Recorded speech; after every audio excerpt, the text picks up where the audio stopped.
21வது வினா சிறந்த வினா. இந்த FeF2 இந்த சமநிலை வந்து எப்படி இதுக்கும் இடையில தொடர்பு பெறப்படும்ன்றதை வச்சு கொண்டு தான் கேள்விக்கு விடைக்கு போகலாம். ஸோ இந்த தொடர்பு எப்படி பெறப்படுதுன்றால் இதையும் கூட்டணும். ஆனால் இதை 2ஆல் பெருக்கி கூட்டினா தான் இது வரும். சமநிலை தாக்கங்கள் கூட்டப்படும் போது அது பெருக்கப்படும் நம்மளுக்கு தெரியும். அதே மாதிரி இது பெருக்கப்படும். அதே மாதிரி 2ஆல் பெருக்கினால் அதன் வர்க்கமாக்கப்படும். அப்போ K சமன் K1 × K2 வர்க்கம்னு வரும். அப்படிப்பட்ட இந்த சமநிலை வந்து K சமன் 2 இந்த தாக்கம்.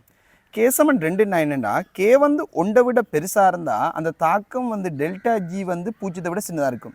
1 விட சின்னதாக இருந்தால் ΔG பெருசாக இருக்கும். ஏன்னா இது ΔG சமன் -2.303 RT log K என்ற சமன்பாட்டிலிருந்து நம்ம பெறலாம். ரிசோர்ஸ் புக்கில் இருக்குது. ஆகவே இங்கே K 1 விட பெரிது என்பதால் ΔG மைனஸ் சுயாதீனமானது. ஆகவே சமநிலை அதிகம் வலப்பக்கம் நகரும், அதிக விளைவுகள் பெறப்படும். அவ்வாறான ஆன்சர் 3வது.